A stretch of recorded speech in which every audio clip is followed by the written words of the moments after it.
Alright, good morning guys. I'm back with another video and also surprisingly another gun.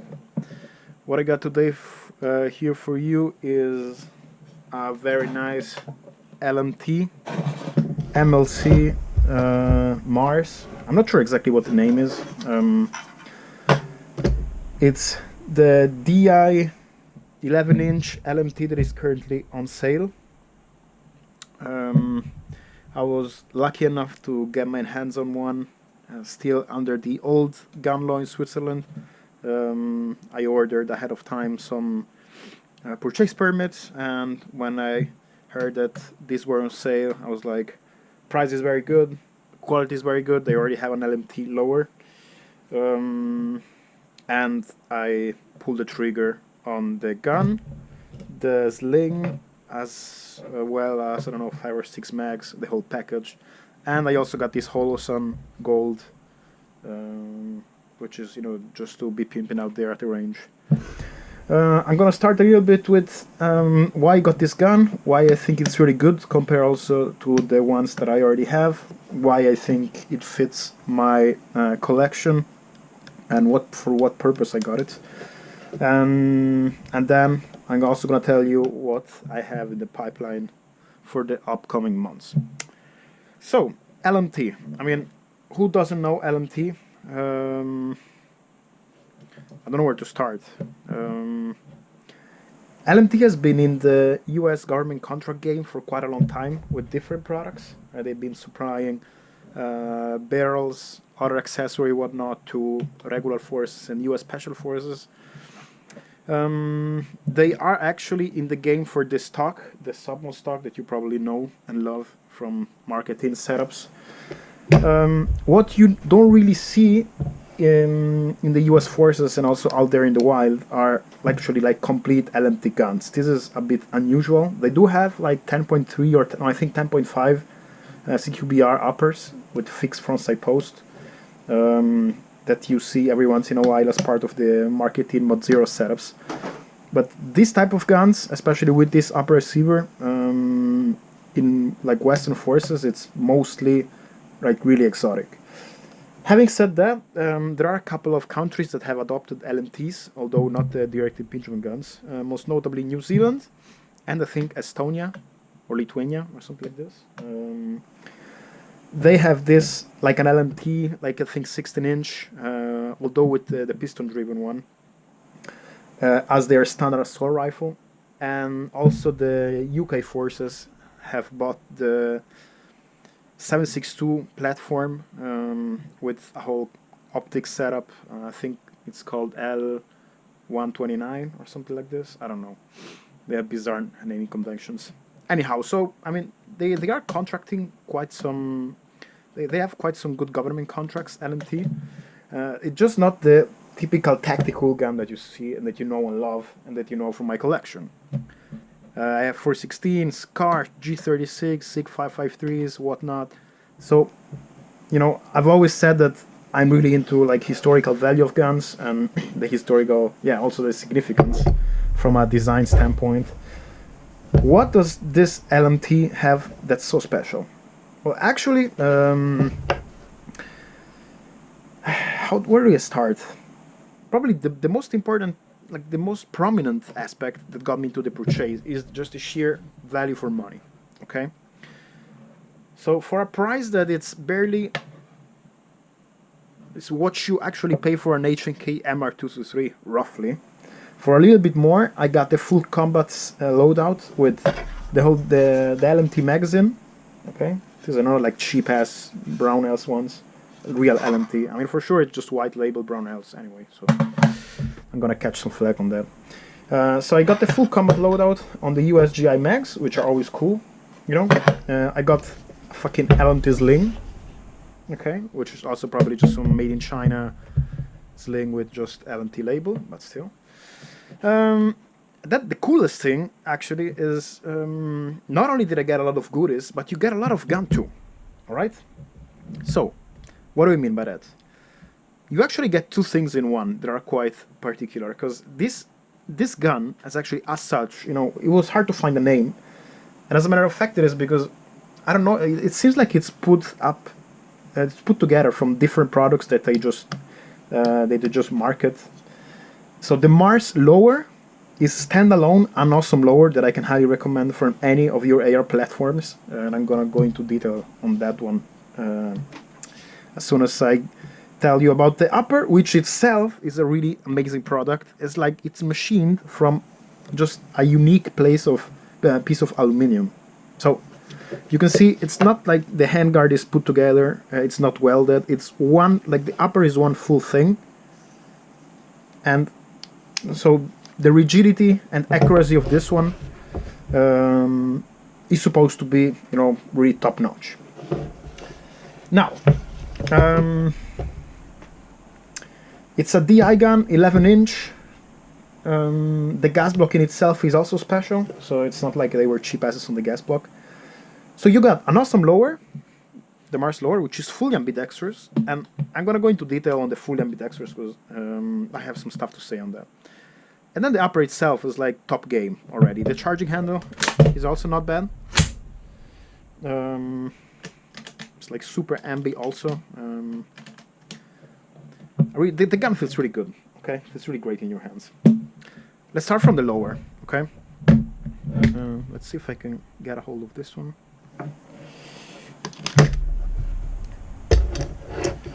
It's kind of stuck. I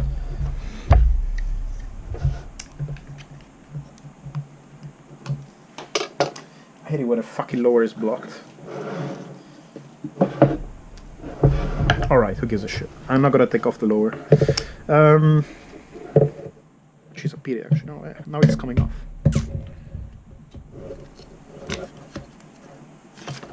Alright. So, why do I say that the lower is awesome?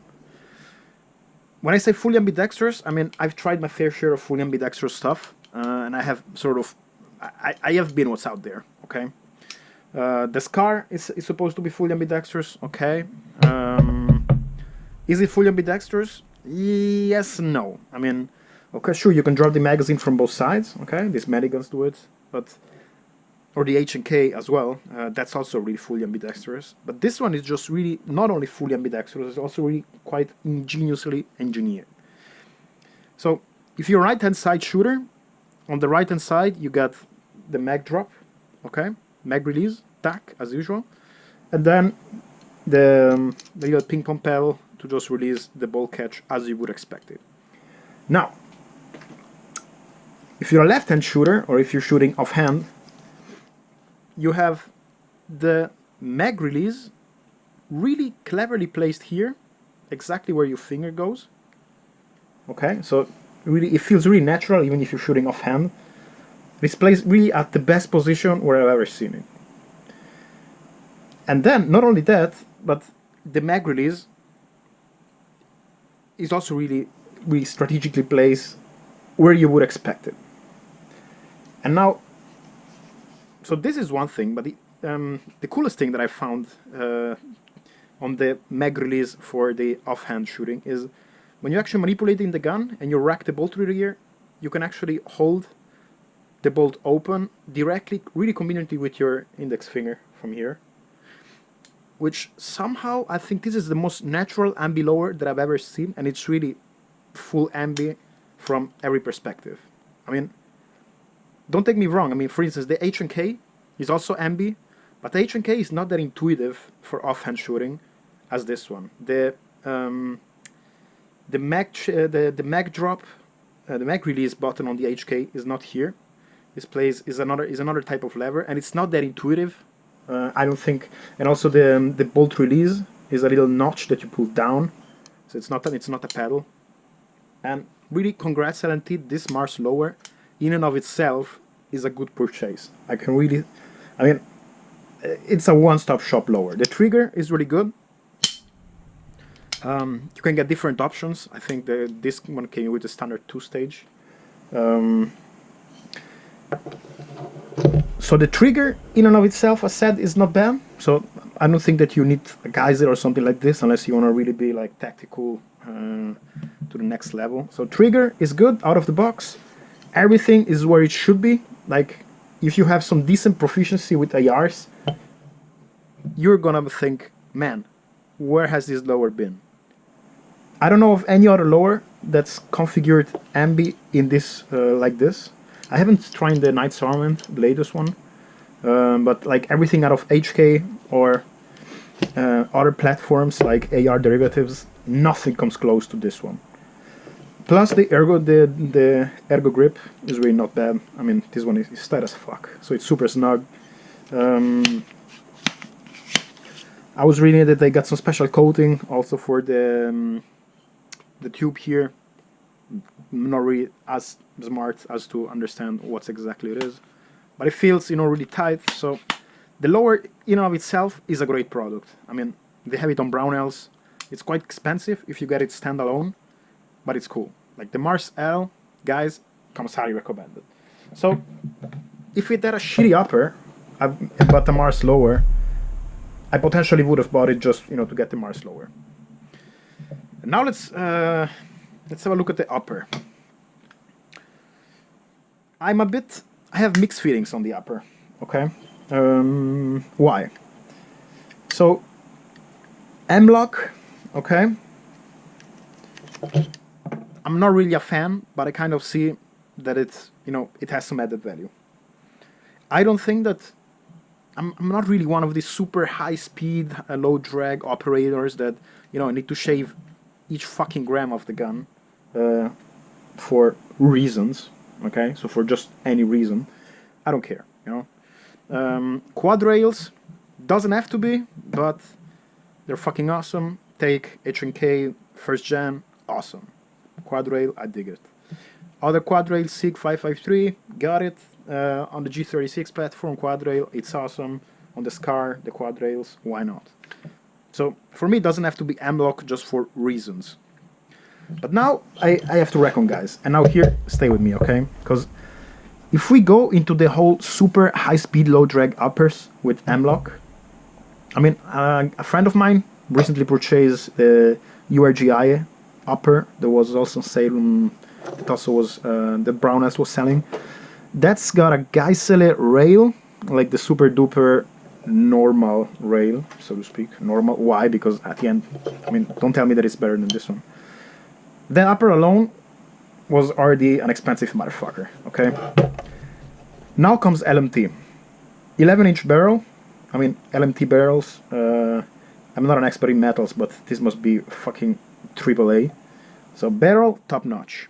Upper, I mean, guys, you don't have to be an expert in guns to see that there is a difference with the normal uppers. I mean, we're not talking fucking just, you know, white label or cheap uppers, maybe branded or laser engraved with some name. I mean, here there was some thought put into this product, okay?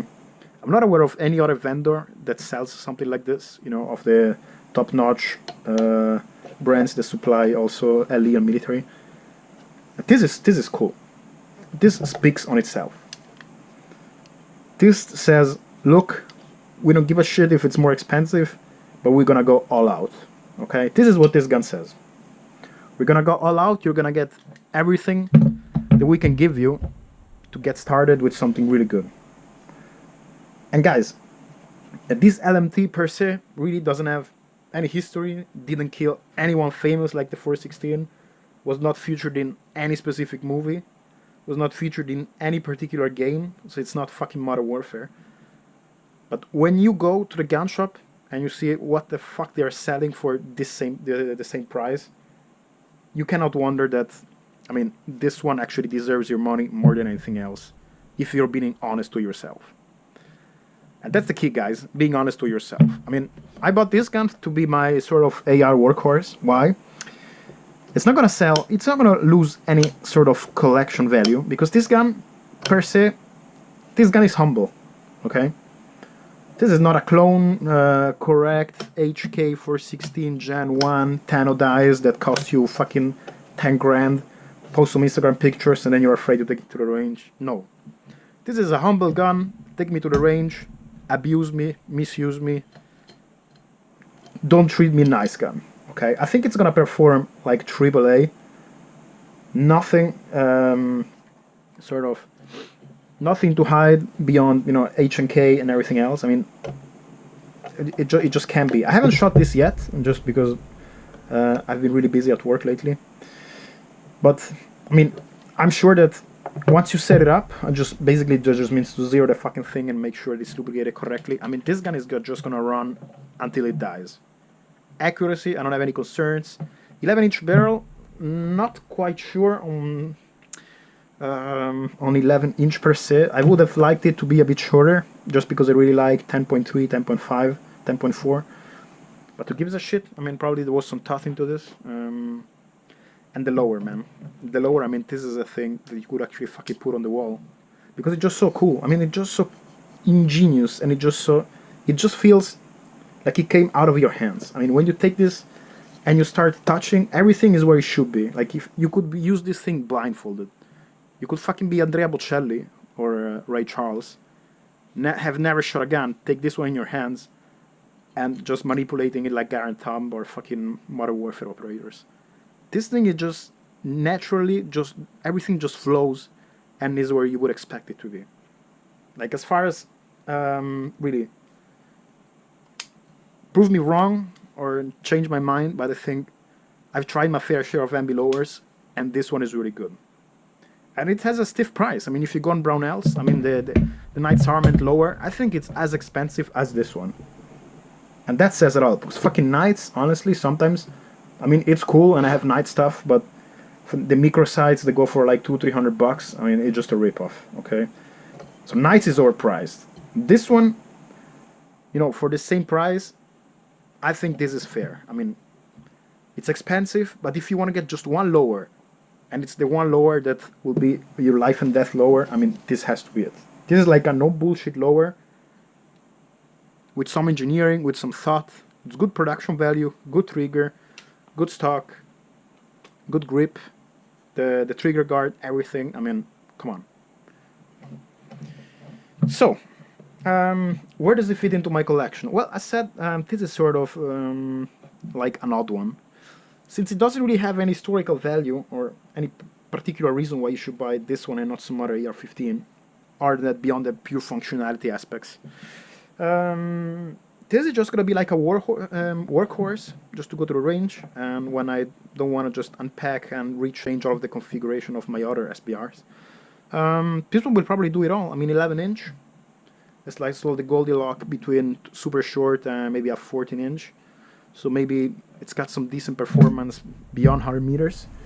Fucking M-lock, so it's super light. Ambi lower, amazing, love it. Can do everything, even if you want to, you know, do a bit of enhanced drills offhand and on the other shoulder. This is a good starting point, and I gotta be honest to myself. I mean, I should have bought this way earlier. I was just not aware that it was on sale. And yeah. So that's it for the LMT. Again, highly recommended. The fucking Holosun Gold was just a joke, honestly. When I was there just to pick this one up, I was like, yeah, you don't have any backup iron sights. I'm really sort of, when it comes to backup iron sights, I'm not just gonna buy the first thing that I see at the shop. I need something cool, okay? I need something that looks business.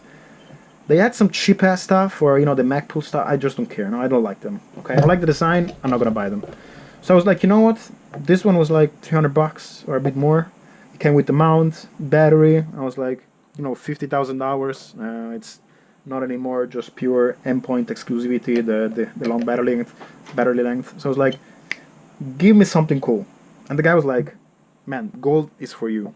And I was like, okay, let me try this. I can actually recommend. I have not tried this at the range, but the guy told me that it's good for your eye because you don't get tired that fast. I'm not sure whether you can see. Yeah, probably yes. It's not really gold. It's sort of a yellow, really sort of dark yellow. And you can actually switch between like it has like a Neotech reticle and a pure dot. So when you're talking fucking 50,000 hours and a reticle like EOTech, which for 1/3 of the price of an endpoint and like 1/4 of the price of a Neotech, I'm like, fuck this. Okay, you know, I'm not gonna do some over the beach stuff or halo jumps. So this one is fully okay. And to be honest, I think Endpoint Slowly is starting to lose market traction, and Holosun has a really interesting product lineup. Everything is made in China nowadays, China or Vagina. One of them, you like them probably. So why not? I'm gonna give this one a try. I didn't feel like spending double for a red dot that does exactly the same, especially because I'm not getting that much trigger time anymore like it should be. So, you know, I gave myself a little treat, also because lately at work things have been going quite well, and I said, fuck it, let's go all out, new gun, full combat loadout, Holosun, and now I realized that I didn't have any ammo to shoot it, so this is just how things go at my place. Yeah, I look forward to shooting it and maybe letting you know if it really delivers. I have something cool coming up. I finally got, no, not really finally, I just by pure sheer, not even luck, it just one of the guy that's working in a gun shop hereby, he just said that there is a stash of MP5 SD clones from Turkey, the MK coming in, and I got my hands on one. Don't know quite when the delivery is taking place, should be in Q1. The MP5 SD guys, I mean, that's business. H&K, if you know me, you know I'm all day in the H&K game. 9mm, you know, it sucks, but somehow it is like the weird kid that if you know him, he's cool. Okay, so it's 9mm, but it's 9mm for a reason. Okay, when you're talking the whole subsonic thing going on with the holes in the barrel, man, that's something that I need to get my hands on. So I'm gonna do a video on that one as soon as it arrives. And for the time being, yeah, I mean, if I can go to Regi Q1, it would be cool. Bring this one. And I'm also thinking of making another video, revisited video on the 553, because I got two 553s now. Different configuration from last time. So I want to just show you what I have in mind and hear your thoughts on that. And yeah, thanks a lot for watching. Subscribe. Have a nice day and stay safe.